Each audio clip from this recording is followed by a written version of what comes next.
안녕하세요. 저는 세 번째 발표를 맡은 강정무 학생이고요. 제 전공은 시빌 엔지니어링의 컨스트럭션 매니지먼트를 전공하고 있습니다. 제 발표 주제는 별다른 연구, 직장 경험 없는 학부생의 학업 전략이고요.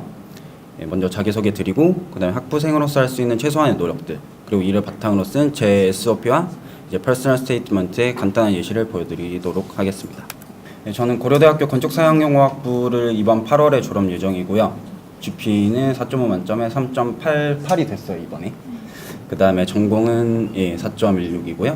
그냥 토플과 GRE는 다음 같은데 아마 평균보다 조금 낮을 거예요. 근데 이 점수로 합격이 돼서 말씀을 드리고요. 장학금은 뭐 2002년 성적 최우수 1회, 기타 2회 정도 받았고, 이제 지원은 좀 당차게 시빌 엔지니어링 랭킹으로 1위부터 7위까지 긁어서 지원을 했는데 좀 영광스럽게 스탠퍼드를 제외한 모든 학교에서 어드미션을 받았고, 네, 버클리에서는 1년간 만불의 펠로우십을 받게 되어서 버클리로 진학을 하게 되었습니다. 먼저 학부생으로서 할 수 있는 최소한의 노력들인데요. 저 같은 경우는 인턴 등의 실무 경험도 전혀 없고요. 학부 연구생 등의 연구 경험도 전혀 없기 때문에 제가 제일 쉽게 접할 수 있다고 생각하는 것들을 집중을 했고, 이들을 이제 유기적으로 연관을 지어서 저의 발전 가능성을 어필을 했어요.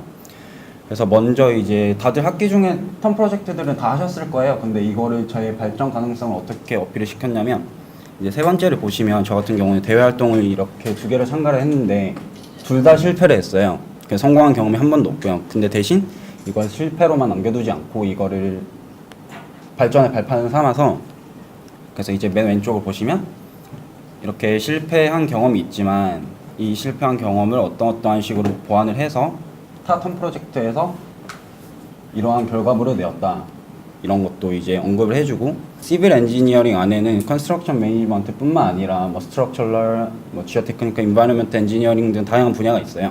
그래서 이런 분야에 대한 경험도 이제 기술을 해주면서 저는 다방면에 걸쳐서 경험이 있으니까 발전 가능성이 충분히 있다, 이렇게 어필을 했고요.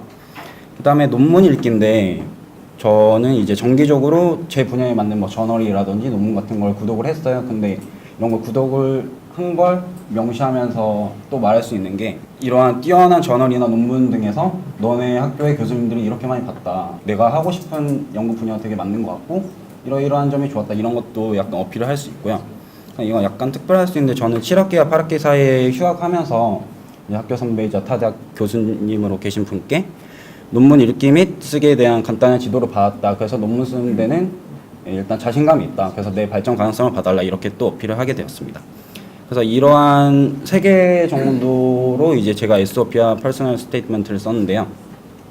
제가 쓴 걸 이제 간단하게 추린 거예요. 이제 첫 번째 패러그래프에서는 학교별로 공부하고 싶은 분야를 2가지씩 선정을 했어요. 선정하고 이제 두 번째 패러그래프에서는 이 분야들에 대해 실패한 경험을 먼저 썼어요. 그래서 저 같은 경우는 팔슨 스프링클 CM 페스티벌에 지원을 했지만 실패를 했다. 근데 여기서 끝나지 않고 이제 세 번째 패러그래프에서 이 실패를 발전의 발판으로 삼았다. 어떻게 했냐, CM 메이저가 되고 싶어, 원인을 분석하고 다방면을 학습을 하고 다른 턴 프로젝트들에서 성공을 거둔 적이 있다. 이렇게 나의 발전 가능성을 지켜봐 달라, 이렇게 말을 했고요. 그다음 네 번째 패러그래프에서는 내 분야의 특성이 왜 미국과 맞는지, 내가 왜 꼭 미국을 가야 되고 왜 꼭 너네 학교에 가야 되는지, 이거를 이제 말하기 시작했어요. 그래서 CM은 사회, 정치, 환경, 경제 등 다방면으로 영향을 받는데, 이러한 인프라가 한국보다는 미국이 훨씬 더 좋다는 걸 알게 되었고, 그래서 나는 미국을 꼭 가야만 하겠다, 이렇게 기술을 했고, 그 다음에 이제 5번째, 6번째 패러그래프에서는 첫 번째 패러그래프에서 제가 제시했던 2가지 분야가 있잖아요. 그 분야에 대한 스토리를 썼어요. 그래서 내가 이 분야에 대해서 이러한 실패를 겪었었는데 내가 이러한 실패를 어떠한 방식으로 보완을 했고 다른 프로젝트에서 어떻게 적용하여 어떻게 성장했는지, 그리고 마지막에 중요한데, 마지막에 이런 경험들을 너희 학교에서 어떻게 발전시킬 것이다, 그래서 나는 너희 학교가 꼭 필요하다, 이거를 집중적으로 피력을 해줬어요. 그래서 7번째에서는 또 강조를 하죠.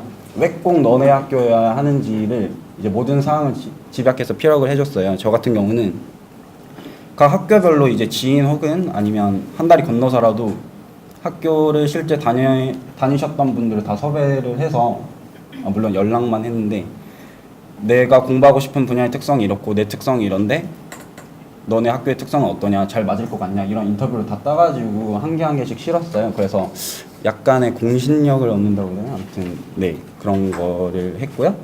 그다음에 8번째 패러그래프에서는 미래 계획을 썼어요. 너희 학교에서 수학 후 내 미래 계획을 이제 개인적, 그리고 미국이 약간 이런 거 좋아하는 것 같아서 저는 사회공헌적 관점에서 뭐 말을 해줬어요. 저 같은 경우는 수학 후 박사과정에 진학하고 이후 뭐 현업에서 실무 경험을 충분히 쌓고 싶다.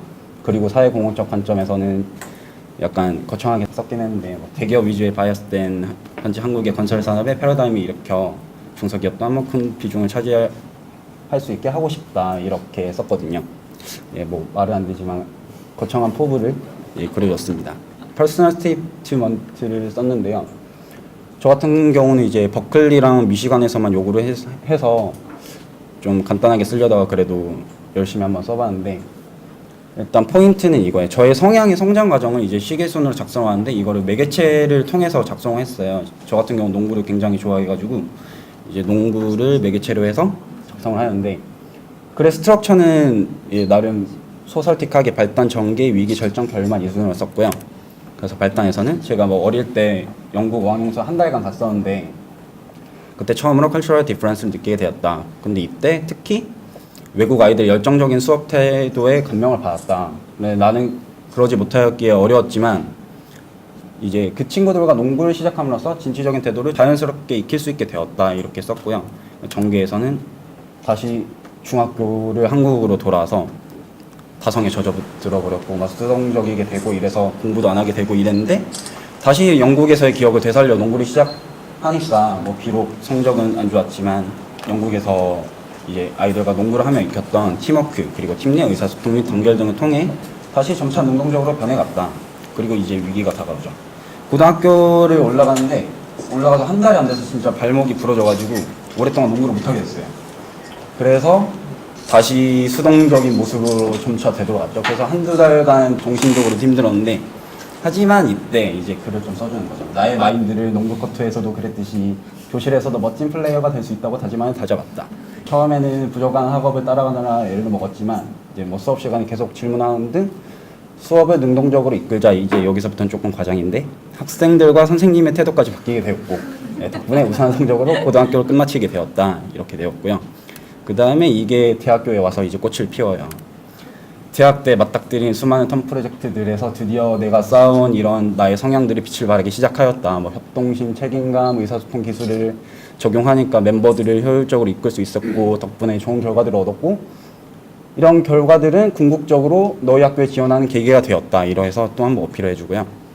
그 다음 5번째 패러그래프에서는 시를 하나 인용을 했는데, 이제 전 NBA 농구 선수인 코비 브라이언트가 은퇴할 때 썼던 시예요. Dear Basketball인데, 이거 대충 보시면 이제 농구에게 이제 내가 어릴 때 아버지의 양말을 쓰레기통에 던지며 그렇게 농구를 키워나가던 시절부터 나는 너와 사랑에 빠진 거 알았다.